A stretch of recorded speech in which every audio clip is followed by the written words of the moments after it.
call is now being recorded.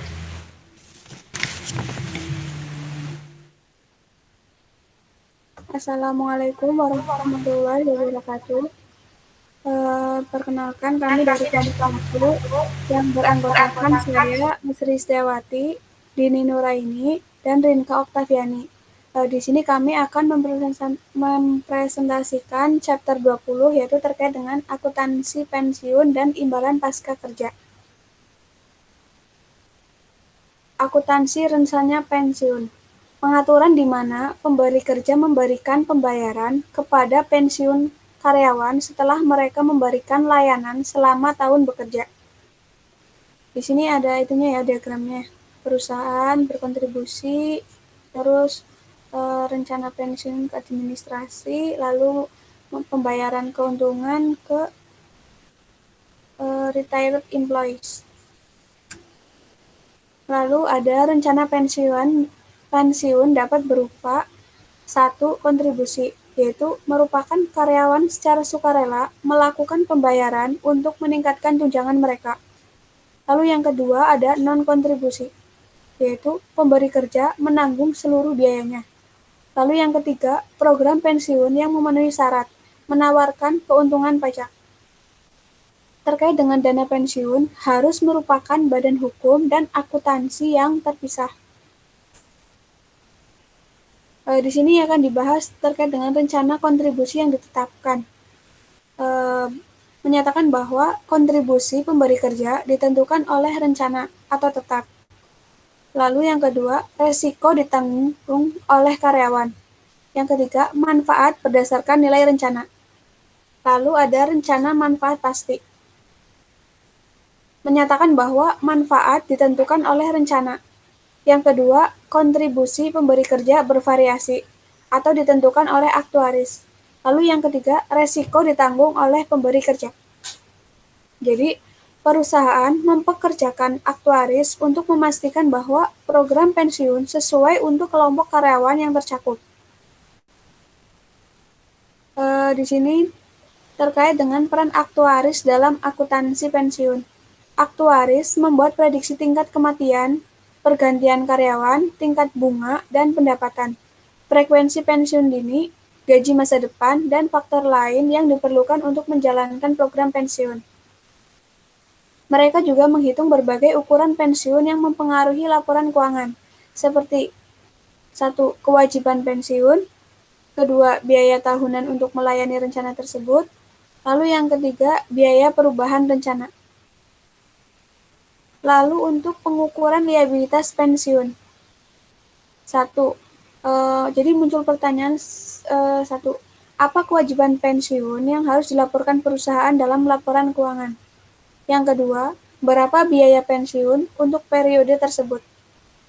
Jadi, kewajiban pensiun pemberi kerja adalah kewajiban kompensasi tangguhan yang dimilikinya kepada karyawan untuk jasanya sesuai dengan ketentuan program pensiun. Di sini ada diagramnya. Yang pertama itu dengan imbalan hanya bagi karyawan yang vested berdasarkan gaji terkini, bahwa nilai kini arus kas yang diharapkan dihitung oleh aktuaris. Lalu untuk kewajiban imbalan yang vested, yaitu imbalan bagi karyawan yang belum vested berdasarkan gaji terkini. Lalu ada akumulasi kewajiban imbalan, yaitu imbalan bagi karyawan yang vested berdasarkan gaji masa depan. Lalu pilihan IASB, kewajiban imbalan pasti. Lalu ada liabilitas aset imbalan pasti bersih, disebut sebagai status didanai. Kedua, merupakan defisit atau surplus yang terkait dengan program pensiun yang ditentukan. Di sini ya bisa dilihat defisit. Di contoh soalnya defisit. Definite benefit obligation itu sebesar 1 juta euro, lalu plan aset, rencana asetnya 900.000. Jadi net defined benefit obligation-nya 100.000 euro. Untuk surplusnya itu net defined benefit asetnya sebesar 50.000 euro. Lalu terkait dengan pelaporan perubahan kewajiban manfaat pasti atau aset, IASB membutuhkan 1. Semua perubahan kewajiban imbalan pasti dan aset program pada periode berjalan diakui dalam pendapatan komprehensif. Lalu, perusahaan melaporkan perubahan yang timbul dari berbagai elemen kewajiban dan aset pensiun di bagian yang berbeda dalam laporan laba rugi komprehensif, tergantung pada sifatnya. Untuk melaporkan perubahan kewajiban atau aset. Jadi di sini biaya jasa berhubungan dengan bunga neto, beban bunga lebih besar dari pendapatan bunga, atau beban bunga lebih kecil dari pendapatan bunga. Ini masuk ke laba neto. Lalu untuk pengukuran kembali nanti akan menjadi penghasilan komprehensif lain.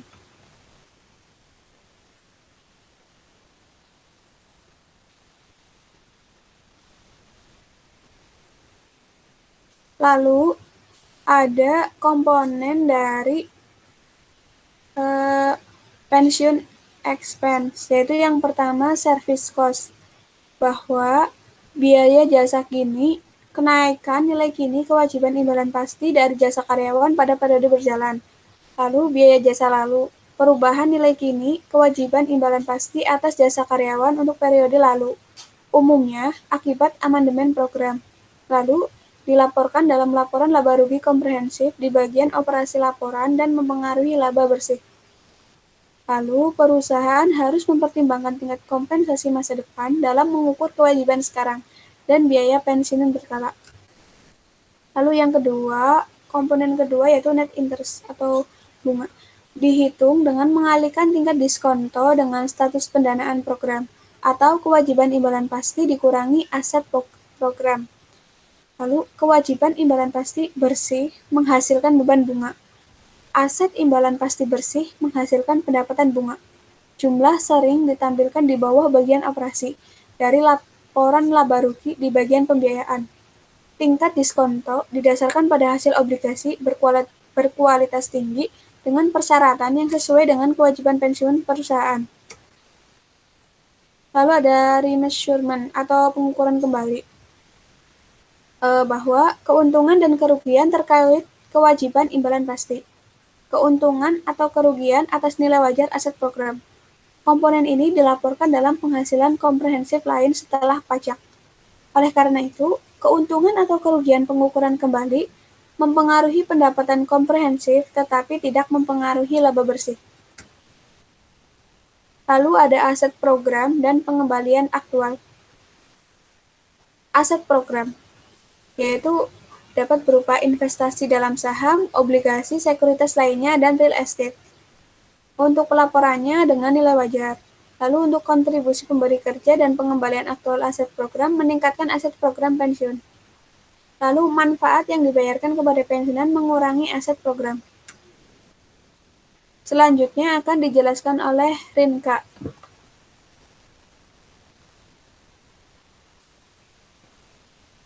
Kemudian, saya akan menjelaskan mengenai aset program dan pengembalian aktual. Di sini diilustrasikan Hasbro SA memiliki aset program pensiun sebesar 4.200.000 euro pada 1 Januari 2019. Selama 2019, Hasbro menyumbangkan sebesar 300.000 euro untuk program tersebut dan membayar manfaat pensiun sebesar 250.000 euro.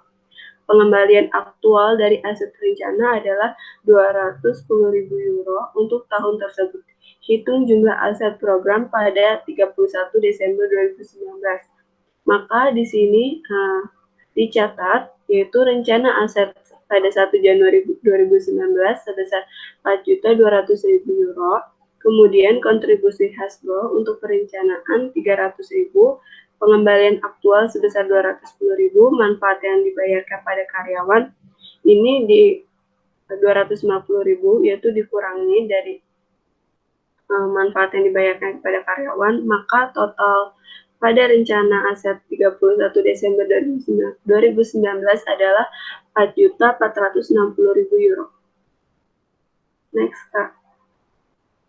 Kemudian di sini masih diilustrasikan Hasbro memiliki aset program pensiun sebesar 4.200.000 euro pada 1 Januari 2019. Selama 2019, Hasbro menyumbangkan 300.000 euro untuk program tersebut dan membayar manfaat pensiun sebesar 250.000.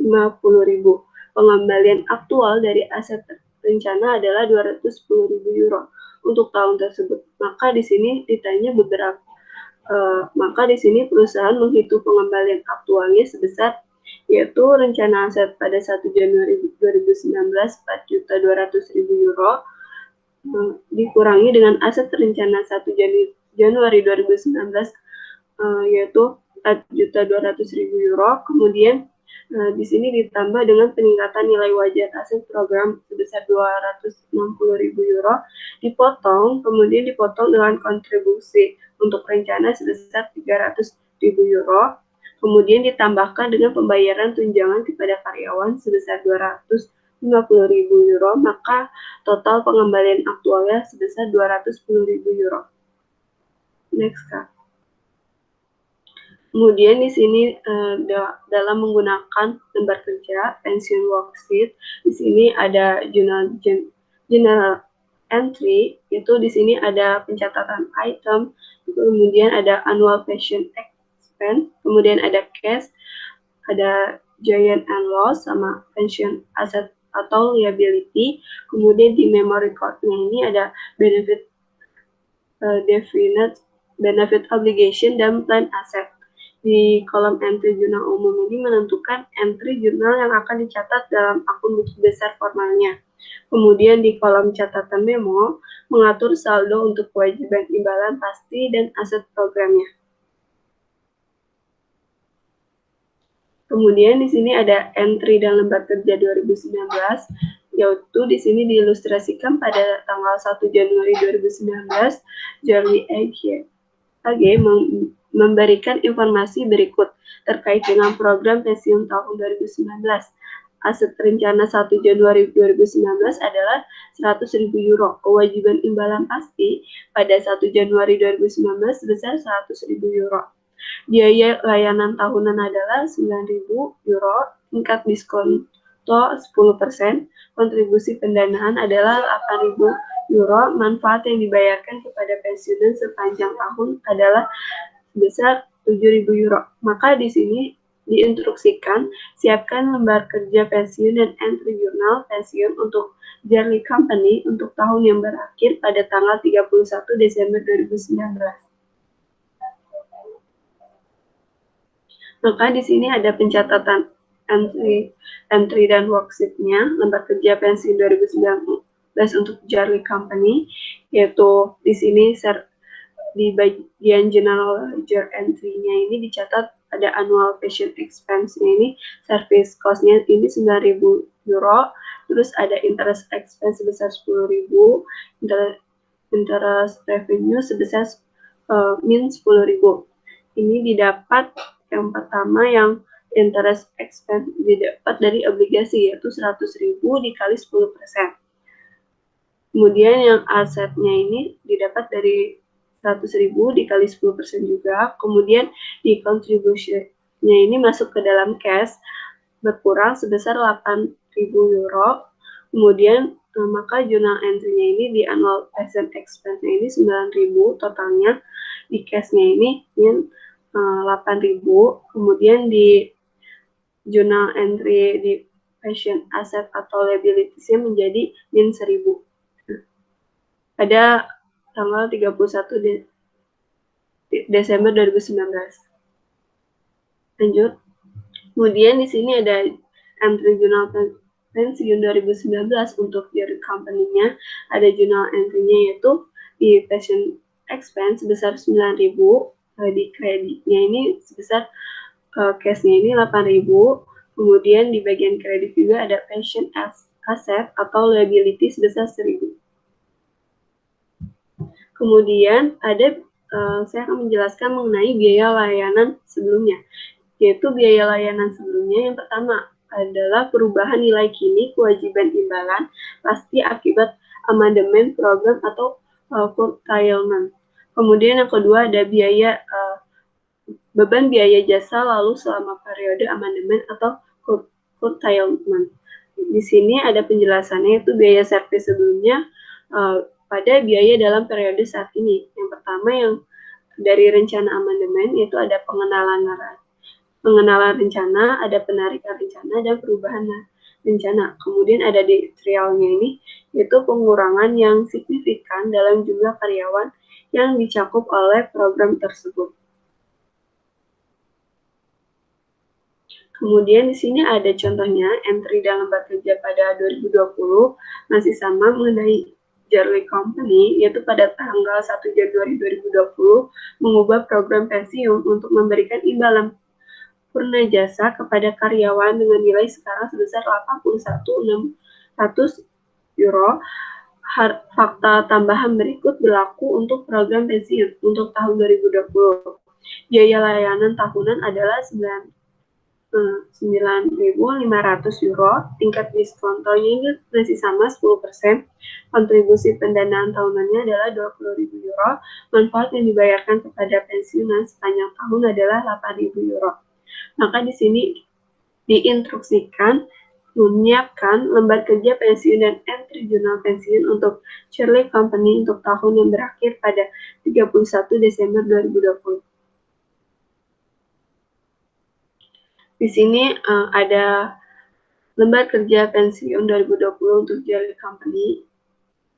Beda sama yang tadi, kalau yang ini interest revenue-nya berkurang dari annual pension expense ini dikurangi 11.100, kemudian interest expense ini sebesar 19.360. Kemudian di sini ada additional PST 2019 81.600. Maka jurnal entry-nya pada annual pension expense ada 99.360 dan cash-nya min 20.000, kemudian pension asset atau liability-nya ini sebesar min 79.360 pada 31 Desember 2019. Kemudian saya akan menjelaskan mengenai pengukuran ulang, yaitu ayunan tak terkendali dan tak terduga yang dapat terjadi, yaitu perubahan mendadak dan besar dalam nilai wajar aset program. Kemudian ada perubahan asumsi aktuaria yang mempengaruhi jumlah kewajiban imbalan pasti. Keuntungan dan kerugian dilaporkan dalam pendapatan komprehensif lainnya. Keuntungan dan kerugian aset, selisih antara pengembalian aktual dan pendapatan bunga dihitung dalam menentukan bunga bersihnya. Kemudian di sini ada contoh mengenai pengukuran ulang, yaitu Softbob memiliki aset program pada 1 Januari 2019 sebesar 100.000 euro, tingkat diskonto untuk tahun tersebut adalah 6%, dan pengembalian aktual dari aset program untuk 2019 adalah 8.000 euro pada 2019. Dia harus mencatat keuntungan aset sebesar 2.000 euro. Maka di sini dihitung actual return sebesar 8.000 euro, plus-nya interest revenue ini dapat 6.000 didapat dari 100.000 dikali 6%. Maka di sini aset jarinya ini sebesar 2.000 euro. Kemudian masih sama mengenai penjelasan pengukuran ulang, yaitu keuntungan dan kerugian kewajiban. Setiap perubahan asumsi aktuaria yang mempengaruhi jumlah kewajiban imbalan pasti. Di sini perusahaan melaporkan keuntungan kewajiban dan kerugian kewajiban dalam pendapatan komprehensif lain. Mereka mengakumulasi keuntungan dan kerugian aset dan kewajiban dari tahun ke tahun dalam akumulasi pendapatan komprehensif lainnya. Kemudian jumlah ini dilaporkan pada laporan posisi keuangan di bagian akuitasnya. Kemudian di sini ada entry dan lembar kerja pada tahun 2021 mengenai fakta-fakta Jarley Company, masih membahas tentang Jarley Company karena ini di soal ini menyambung. Kemudian di sini Jarley Company berlaku untuk program pensiun tahun 2021, biaya layanan tahunannya adalah 13.000 euro. Tingkat diskonto 10%, pengembalian aktual dari aset rencana adalah 12.000 euro. Kontribusi pendanaan tahunan adalah 24.000 euro. Manfaat yang dibayarkan kepada pensiunan sepanjang tahun adalah 10.500 euro. Perubahan asumsi aktuaria menetapkan kewajiban imbalan pasti akhir tahun sebesar 265.000 euro. Maka di sini diinstruksikan siapkan lembaga kerja pensiun dan entry jurnal pensiun untuk Jarley Company untuk tahun yang berakhir pada tanggal 31 Desember 2021.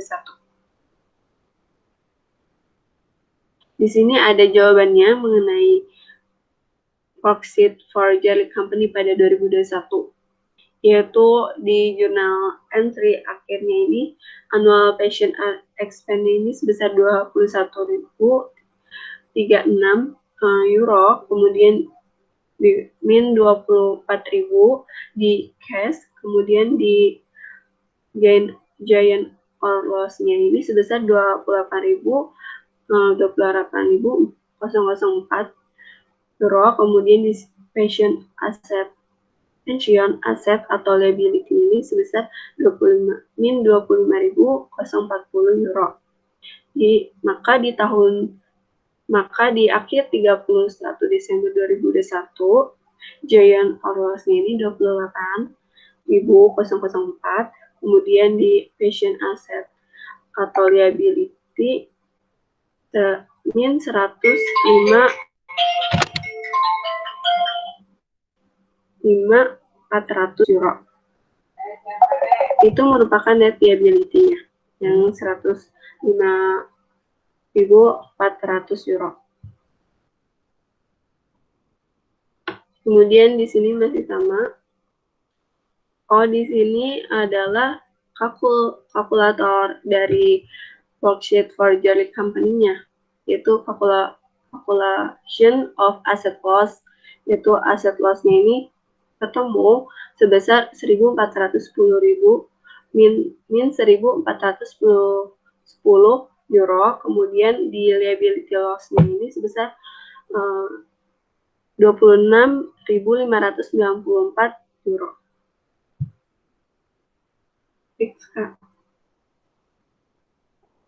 Kemudian di sini jurnal entry-nya ini pension expense sebesar 21.036 euro di bagian debit, kemudian di other comprehensive income di bagian debit sebesar 28.004 euro, kemudian di bagian sisi kreditnya ini dicatat cash-nya ini 24.000 dan pension asset atau liability di bagian kreditnya sebesar 25.040 euro. Lanjut, Kak. Materi selanjutnya akan dijelaskan oleh Dini Nuraini. Untuk selanjutnya, melaporkan rencana pensiun dalam laporan keuangan. Ada dalam laporan keuangan. Dalam laporan keuangan ada beberapa, yaitu beban pensiun. Laporkan komponen ini dalam satu bagian laporan laba rugi komprehensif dan laporkan total pensiun biaya.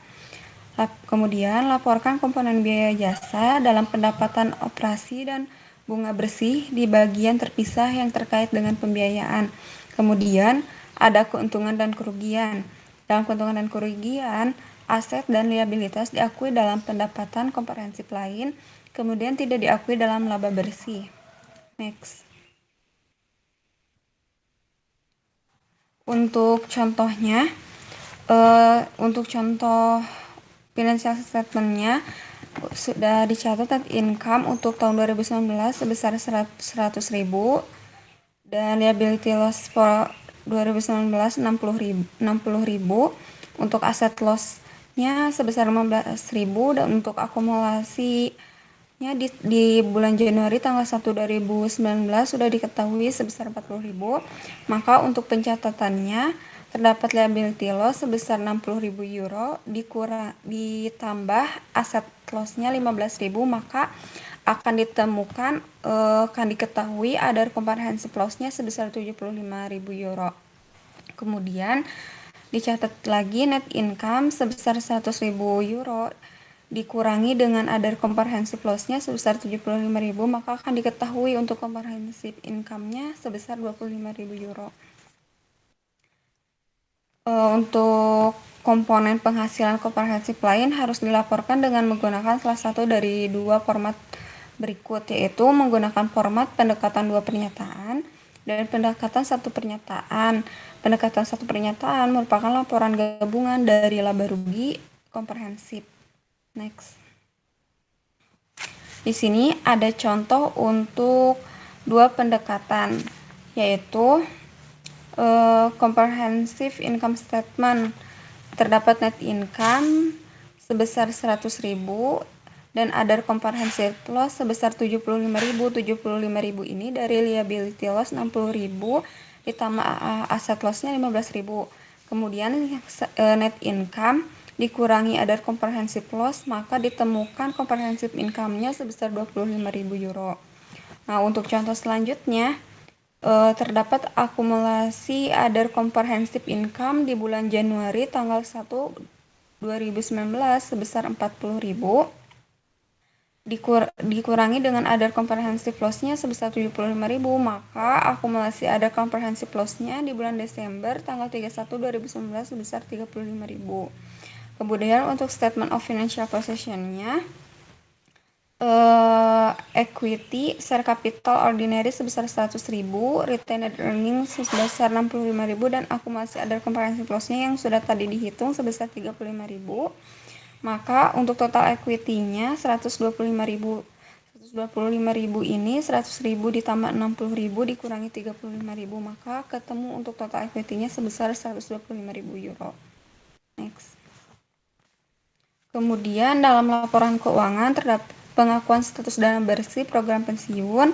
Perusahaan harus mengakui pada laporan posisi keuangannya status kelebihan dana, aset pensiun atau kekurangan dana, kewajiban pensiun dari program pensiun manfaat pasti.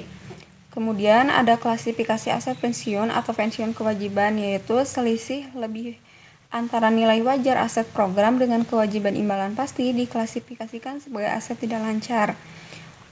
Dan juga ada agregasi rencana pensiun.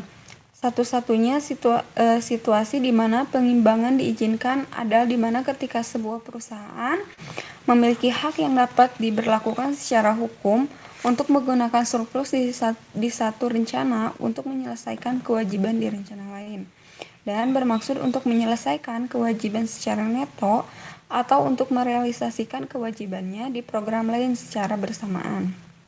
Next. Dalam pencatatan atas laporan keuangan, perusahaan diwajibkan untuk mengungkapkan informasi yang menjelaskan karakteristik program imbalan pasti dan risiko yang terkait dengannya, mengidentifikasi dan menjelaskan jumlah dalam keuangannya pernyataan yang timbul dari program imbalan pasti, kemudian menjelaskan bagaimana program imbalan pasti dapat mempengaruhi jumlah, waktu, dan ketidakpastian arus kas masa depan perusahaan. Nah, untuk manfaat pasca pensiun lainnya, dalam item pendanaan untuk pensiun umumnya didanai, sedangkan untuk tunjangan kesehatan umumnya tidak didanai. Untuk tunjangan dalam pensiun jumlah dolar yang ditentukan dengan baik. Untuk tunjangan kesehatan umumnya tidak tertutup dan variabilitas yang besar. Untuk penerima pensiun ada memungkinkan beberapa manfaat untuk pasangan yang masih hidup, sedangkan penerima untuk tunjangan kesehatan, pensiunan, pasangan, dan tanggungan lainnya. Untuk tunjangan dibayarkan pada pensiun bulanan. Nah, untuk tunjangan kesehatan sesuai kebutuhan dan kegunaannya.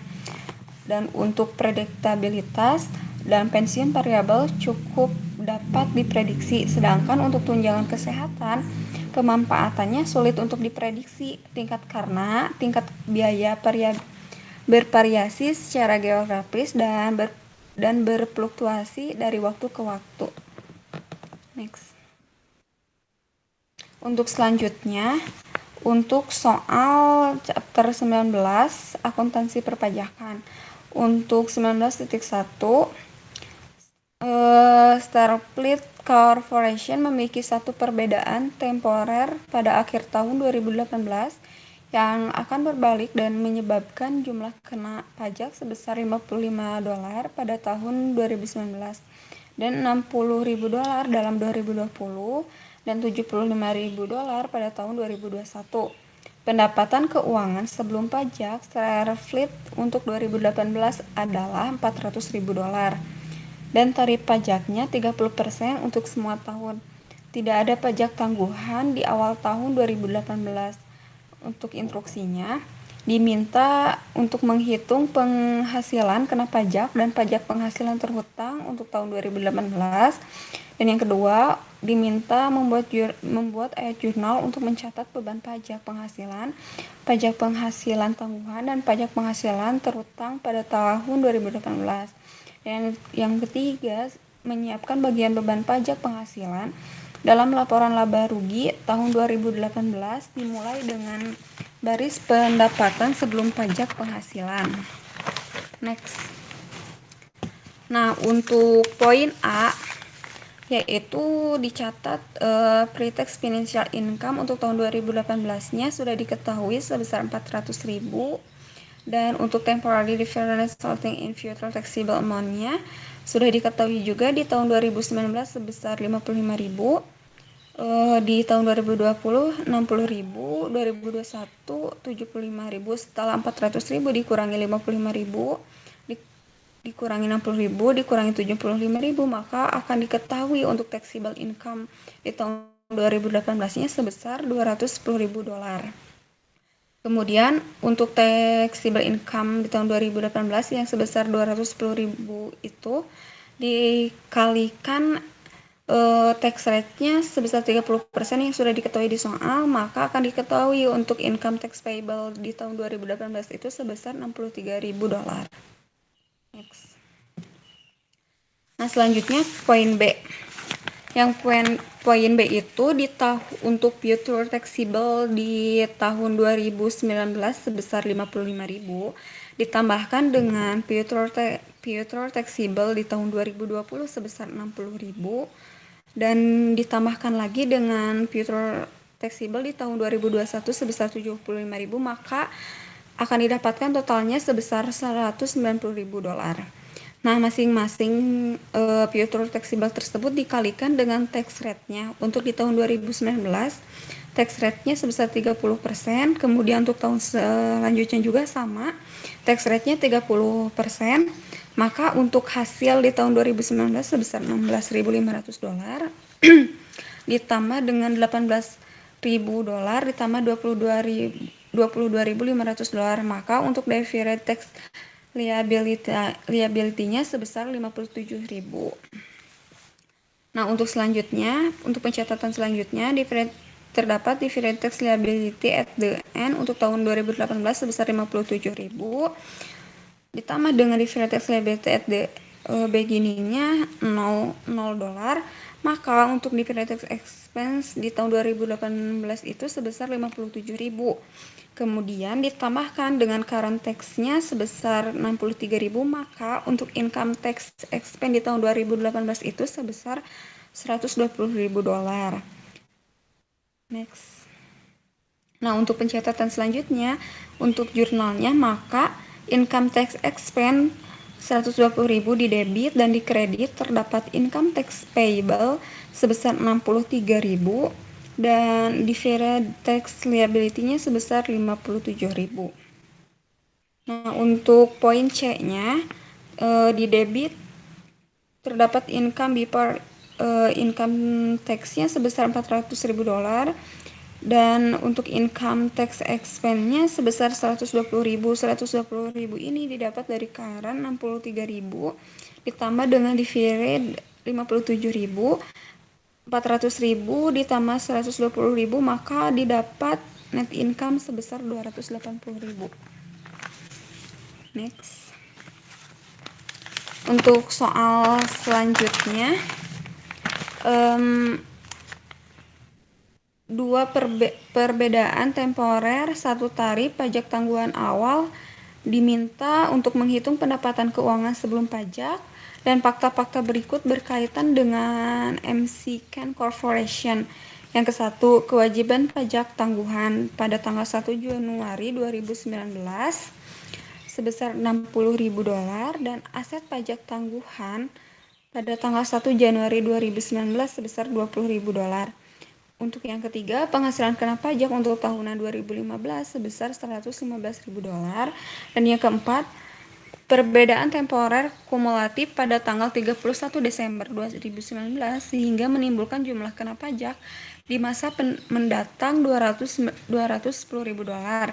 Yang kelima, perbedaan temporer kumulatif pada tanggal 31 Desember 2019 sehingga menimbulkan jumlah yang dapat dikurangkan di masa mendatang, yaitu $95.000. Yang keenam, tarif pajak untuk semua tahunan 40% tidak ada perbedaan permanen. Kemudian perusahaan diharapkan beroperasi secara menguntungkan di masa depan.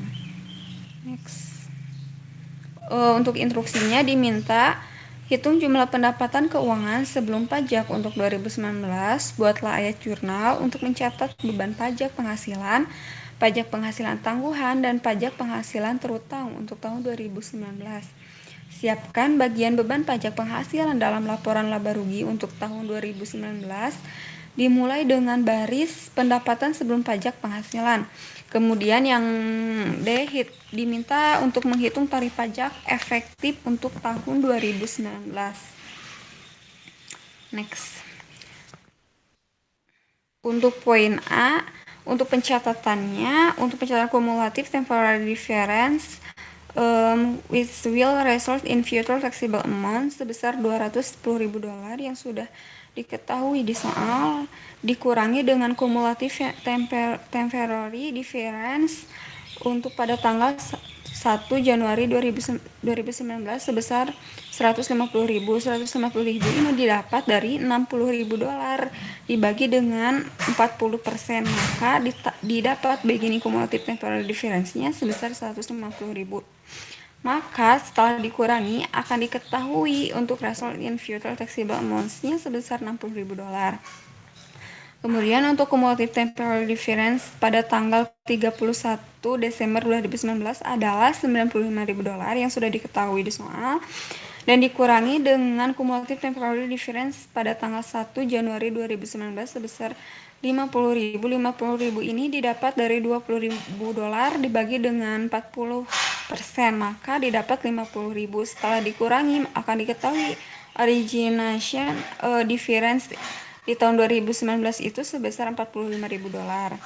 Nah, untuk free tax beneficial income-nya sebesar $130.000 dikurangi dengan taxable amounts-nya sebesar $60.000 dan ditambahkan lagi dengan originating difference with will result in future deductible amounts-nya sebesar $45.000, maka akan diketahui untuk taxable income-nya di tahun 2019 sebesar sebesar $115.000. Next.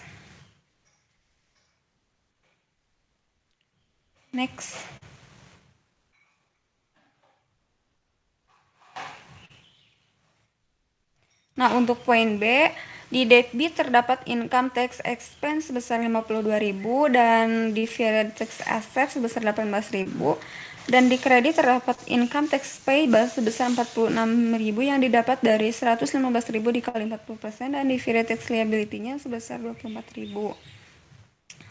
Untuk temporary difference-nya untuk item 1 pada future taxable sebesar $210.000 dikurangi dengan item 2 pada future taxable amounts-nya sebesar $95.000, maka totalnya didapat $115.000. Untuk tax rate-nya masing-masing sebesar 40%, untuk asetnya $38.000. 119.000 dikali 40% ditambah 38.000, maka akan didapat untuk liability-nya sebesar 84.000. Next.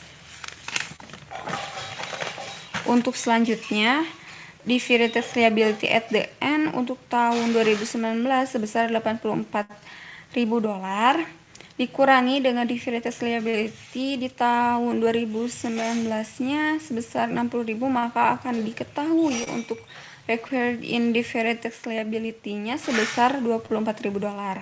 Untuk divided tax asset at the end di tahun 2019 sebesar $38.000 dikurangi deferred tax asset at the beginning di tahun 2019 sebesar $20.000, maka untuk deferred tax benefit di tahun 2019 ini sebesar $18.000. Untuk deferred tax expense di tahun 2019 sebesar $24.000 dikurangi dengan deferred tax benefit di tahun 2019 sebesar $18.000, maka untuk net deferred tax expense-nya di tahun 2019 sebesar $6.000. Kemudian ditambahkan dengan current tax expense di tahun 2010 untuk income tax payable-nya sebesar $46.000, maka setelah ditambahkan akan diketahui untuk income tax expense di tahun 2010 itu sebesar $52.000. Nah, next. Untuk poin C, untuk jurnalnya di debit terdapat income before income tax sebesar $130.000 dikurangi dengan income tax expense-nya $52.000. $52.000 ini dari current $46.000 ditambah dengan deferred sebesar $6.000, maka didapat $52.000. $130.000 dikurangi $52.000, maka hasilnya akan diketahui untuk net income sebesar $78.000. Untuk poin D, $52.000 untuk income tax expense dibagi $130.000 income before income tax-nya, maka akan didapat 40% untuk effective tax rate untuk tahun 2019. Sekian presentasi dari kami. Saya kembalikan kepada Kak Asri. Demikian presentasi dari kelompok kami. Mohon maaf apabila ada kesalahan. Wassalamualaikum warahmatullahi wabarakatuh. Waalaikumsalam warahmatullahi wabarakatuh. Terima kasih.